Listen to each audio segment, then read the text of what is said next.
Hawaiian birth and so forth. And my answer to that is anyone would want to have the great benefits of American citizenship for their child. I mean, we've got thousands of Mexican women coming in for exactly that purpose.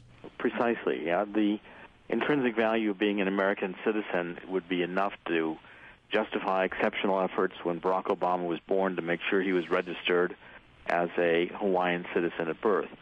Also, Mr. Liddy, even with the birth announcement in the newspapers, what I've been able to prove is that the grandparents lived at that address. Barack Obama Sr. never lived at that address, as far as I can tell. He had his own apartment close to the university. And Ann Dunham, the mother, left Hawaii within weeks of the baby being born and took the baby with her to Seattle, where she enrolled in extension classes to begin with at the University of Washington in Seattle.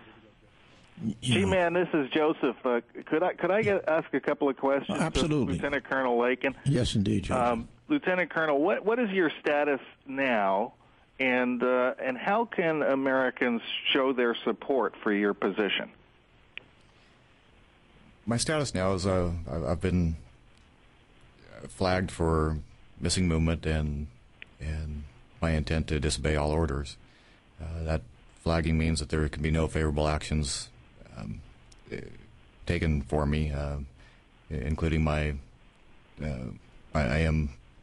have been picked up for promotion to full colonel, which would probably take place in a little over a year, but that's in jeopardy now. And I was told that I am under investigation. This is Paul Jensen. Let me just jump in. Colonel Lakin was given a written notice of this just yesterday, and how tragic it is, his promotion and everything else is being now officially stopped.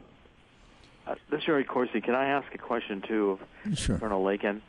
Do you envision, or does your attorney envision, that there's any compromise in this case that could be worked out? In other words, what do you think comes next for you, especially now having gotten this letter with official notice? Well, as the attorney, let me tell you that what comes next would be charges being preferred and an Article 32 investigation being commenced. And we've been told that that's forthcoming as early as today or tomorrow. It very likely will be quickly. In terms of what people can do to support Colonel Lakin, the American Patriot Foundation has set up a legal defense fund, and we are urgently in need of support for that, financial and otherwise. If people would pray for Colonel Lakin, that's very important. But also, if they would contribute to his legal defense fund, they can do so at www.safeguardourconstitution.com. And we look forward to defending his case as events arise. And can I do one follow-up question, Jerry Corsi? Quickly, in layman's terms, what would these charges mean? In other words, can you tell us what exactly the nature of the charges are and what the consequences of the charges being brought against Colonel Lakin, or about to be brought?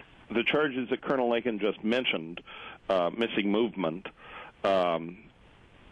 would likely not be the only charges that would be filed. Missing movement means you don't show up when you're at the place and time you're ordered to show up. It's more severe than absent without leave, less severe than desertion, and can lead to multiple years imprisonment in the stockade. And these other charges you mentioned in the letter that you just got today, or that you're anticipating could be forthcoming? Well, the formal charges will likely come today, tomorrow, or later this week. What he was given yesterday was a written form notifying him that he's been officially flagged and all favorable actions regarding him are suspended. And that's an official action that was taken yesterday.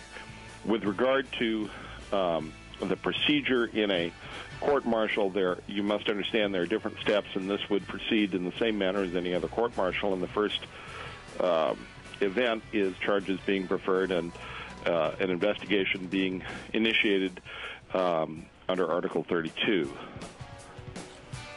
All right, ladies and gentlemen, my guests are Lieutenant Colonel Terry Lakin and his attorney Paul Jensen. Joining me also has been Joseph Farah, founding and Chief Executive Officer and editor of WorldNet Daily.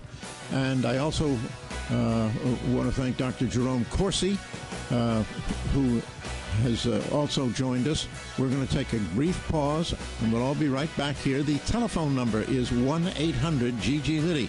That's 1-800-445-4339. And again, the website is safeguardourconstitution.com.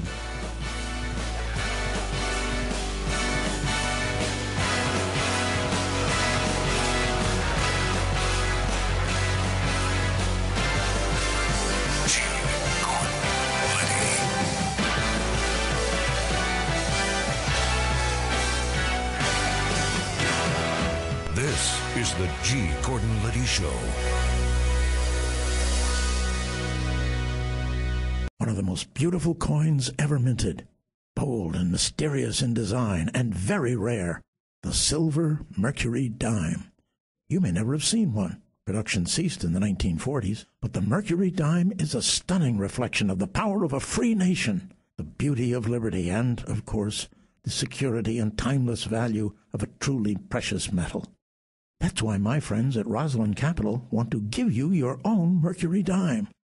The Mercury dimes have arrived under guard, and yours is waiting to be sent to you.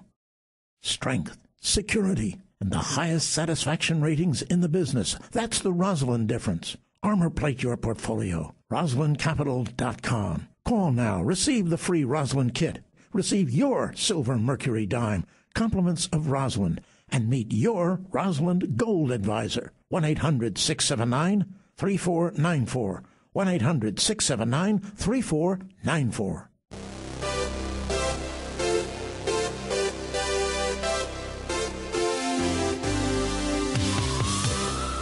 Live from Radio America, steps from the White House. This is the G. Gordon Liddy Show.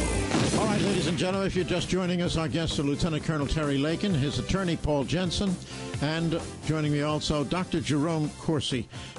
Dr. Corsi, I know that there was something important that you wanted to ask Colonel Lakin. Well, Mr. Liddy, first of all, I wanted to ask the question about their assessment of Colonel Lakin and the attorney, how easy it is to get a certificate of live birth in Hawaii that is not a long-form birth certificate. If for some reason you were born in Hawaii and don't have a birth certificate, you just go down and fill out the form and swear that you were born there, and bingo. You're in the system, and you can get the information printed out by a computer on an abstract form, just like we've seen on the Internet for Mr. Obama. But there's even a law, Hawaii Revised Statute Section 338-17.8, that says if you were born outside of Hawaii, but your parents were at some time in the year before you were born Hawaiian residents, you can do the same thing and get a Hawaiian birth certificate. You just fill out a form and pay the $2. Yes. Now, Counselor, isn't it also true that if you do that and they issue that certificate of live birth thing, it is automatically forwarded to the newspapers? I can't say what was done back in 1961, but that makes sense. Yeah, I think that's the case. They automatically forward it to the newspapers. That was the research that I did, Mr. Lee, Jerry Corsi, that the filing by whomever for a certificate of live birth will trigger a birth announcement in the newspapers, and it did in 1961 as well. Well, that responds to that question, too. Holy smoke. And Mr. Lee, I have another follow-up, if I could. Yes, sure, Dr. Corsi.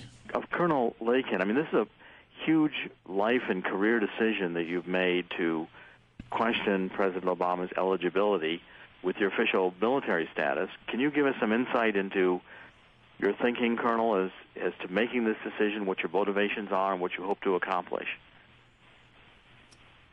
Certainly, it's by far the most difficult thing I've ever done. The good Lord blessed me with a great family and wife and good upbringing. I think I've